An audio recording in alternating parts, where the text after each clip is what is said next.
Something has quietly shifted over the last 2 years in how U.S. banking regulations affect everyday retirees. Without major headlines and without clear public communication, the rules surrounding the $10,000 bank reporting law have been updated and expanded in five meaningful ways. Each of those updates has real consequences for how ordinary Americans over the age of 60 move their own money. This is not a warning about something coming. These changes are already in effect in bank branches across all 50 states, and most retirees have not been informed about them. In this video, I am going to walk you through five specific regulatory changes that have rolled out between 2024 and 2026. Change number one can delay your withdrawal by up to 72 hours, even if you have banked at the same branch for decades. Change number two means that a pattern of deposits just under $10,000, even from completely clean money, can trigger a federal structuring flag. Change number three brings crypto transfers, Zelle, Venmo, and Cash App into the same federal reporting pipeline as your bank account. Change number four raised the penalties on a form that your contractor, your attorney, your car dealer, and many other businesses are now required to file whenever you make a large payment. And change number five is not a change at all. It is a number that has been frozen since 1970, and it is the underlying reason all four of the other changes hit retirees so much harder today than they did even a decade ago. My name is Host Name. I have spent X years working in tax and financial compliance, and what I want to share today is not meant to alarm you. It is meant to inform you because understanding how these rules actually work is the first and most effective step toward protecting yourself. In the next 25 minutes, I will walk you through exactly what has changed, who it affects, and the five practical steps you can take this week to make sure your money moves the way you intend. But first, let me share a real situation that illustrates how these rules play out in practice. Because the experience of one retired couple in Arizona shows clearly how quickly a routine transaction can become complicated. A 71-year-old retired manager and his 68-year-old wife, a former registered nurse, decided to purchase a car with cash to avoid financing charges. The total came to just over $40,000.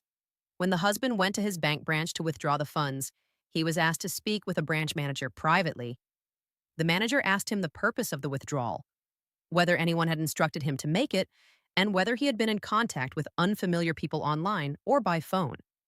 The husband was not experiencing any cognitive decline. He had banked at that branch for years. He was simply buying his wife a car. But because the withdrawal was significantly larger than his typical transactions, it triggered the bank's elder financial protection protocols, and his withdrawal was delayed by 72 hours. When the funds were eventually released, he believed the matter was resolved. It was not. Within 30 days, he received written notice that a suspicious activity report had been filed on the transaction with the Financial Crimes Enforcement Network, FinCEN. That report is retained in a federal database for 5 years and is cross-referenced against future transactions. He did nothing wrong, but he also had no advanced knowledge of these protocols, no documentation prepared, and no prior arrangement with his bank.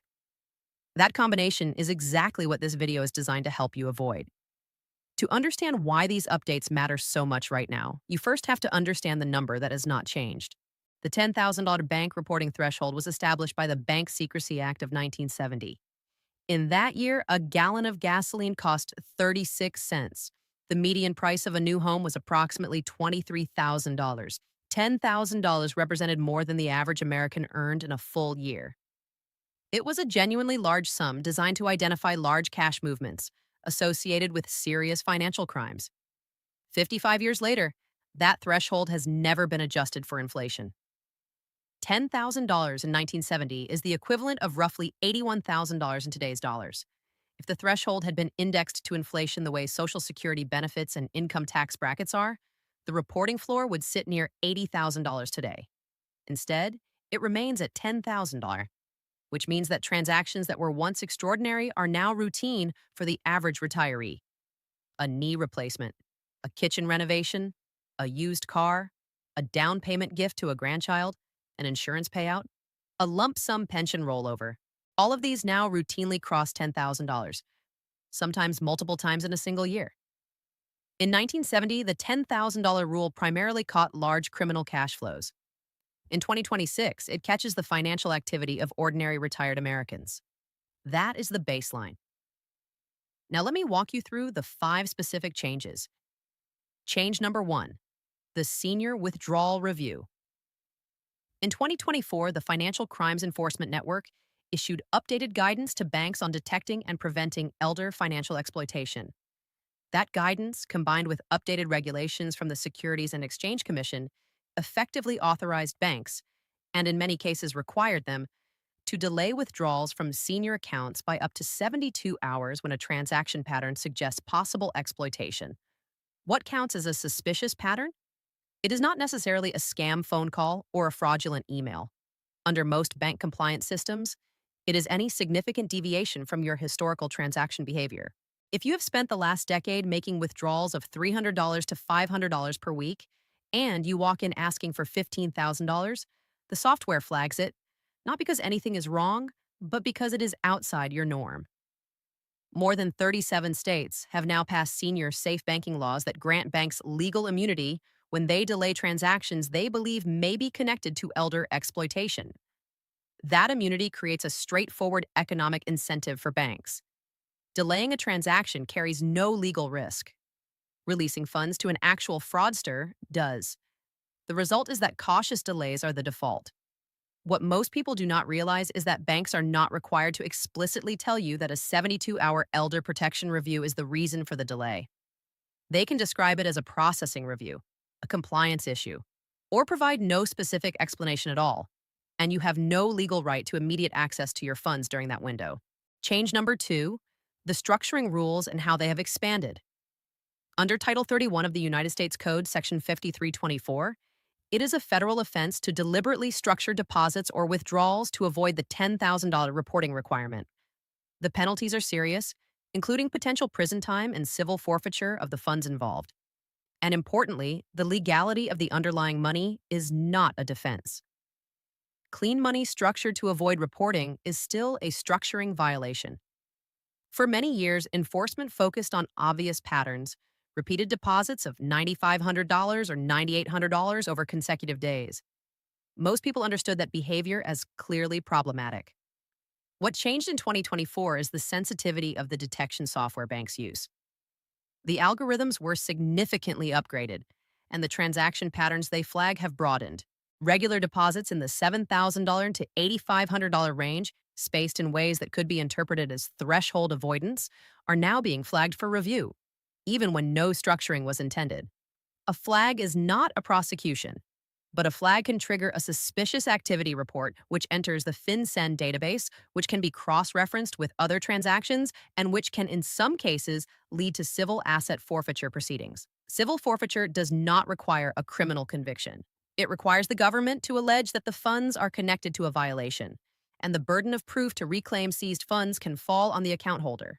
The Institute for Justice, a public interest law firm, has documented multiple cases of American citizens who had accounts seized under structuring allegations despite never being charged with a crime, including a family grocery store, a dairy farmer, and a convenience store operator, all of whom were depositing legal business income just under the threshold to comply with their insurance policy limits on on-premises cash. Recovery in those cases required years of litigation. The practical implication for retirees: if you need to move $12,000, move it as a single $12,000 transaction rather than splitting it into two $6,000 transfers. A single transaction over $10,000 generates an automatic report for sales, but it does not put you at risk. Splitting that same amount into smaller transfers to avoid the report is the exact pattern these rules are designed to detect. Change number 3, digital payment platforms are now in the same reporting pipeline. For most of the past decade, there was a meaningful legal distinction between traditional banking and peer-to-peer digital transfers. That distinction has narrowed significantly. Beginning in tax year 2025, cryptocurrency exchanges operating in the United States are required to file Form 1099-DA, reporting customer transactions directly to the IRS. Any single crypto transaction of $10,000 or more is subject to the same Bank Secrecy Act reporting that applies to cash at a bank. At the same time, the reporting thresholds for Zelle, Venmo, Cash App, and PayPal have been reduced in stages. In 2023, the threshold for a Form 1099-K was $20,000. In 2024, it dropped to $5,000. In 2025 to $2,500. In 2026, it is scheduled to drop to $600. That means payment reimbursements, a neighbor paying you for a used item, a family member sending money for a shared expense, a community organization reimbursing you for a purchase, can now generate a 1099-K that the IRS expects to see reflected on your return. And a Zelle transfer of $12,000 to a family member for a home down payment goes into the same FinCEN database as walking $12,000 in cash into a bank branch. Change number 4. Form 8300 penalties have increased. Form 8300 is the report a business must file with the IRS whenever it receives more than $10,000 in cash, cashier's checks, or money orders from a single customer in a related transaction. It applies to car dealers, boat dealers, attorneys, contractors, jewelers, real estate professionals, and now under updated guidance, cryptocurrency businesses and some digital payment platforms.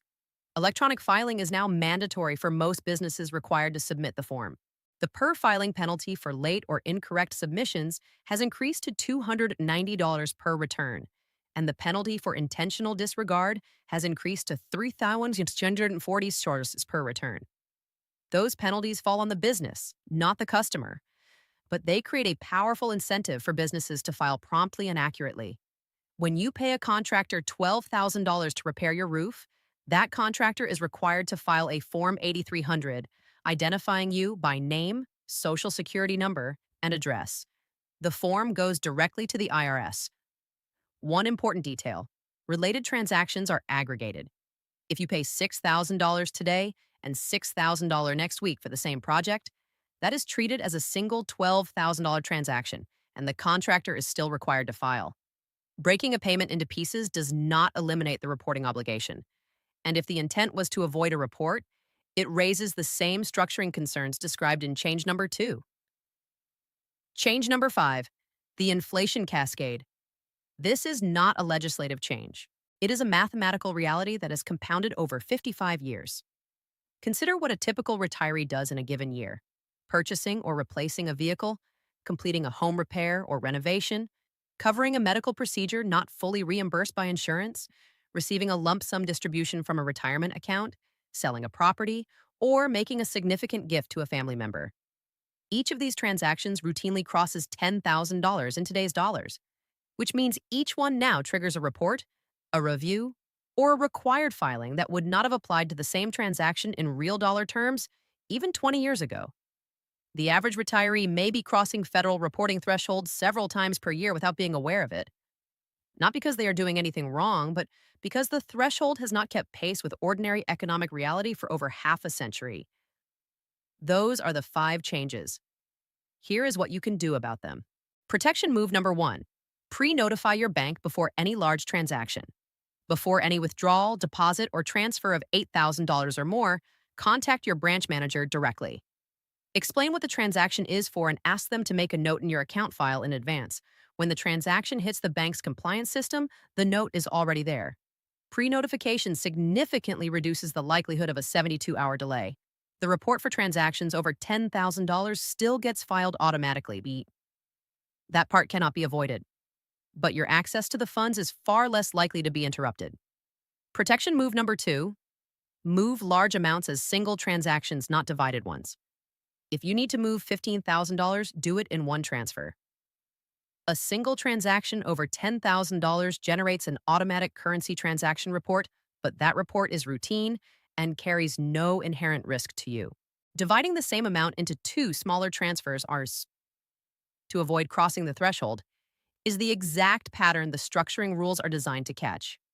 One clean transaction is better than 2 suspicious ones. Protection move number 3. Use wire transfers for large payments. Most Bank Secrecy Act reporting thresholds were designed around physical cash.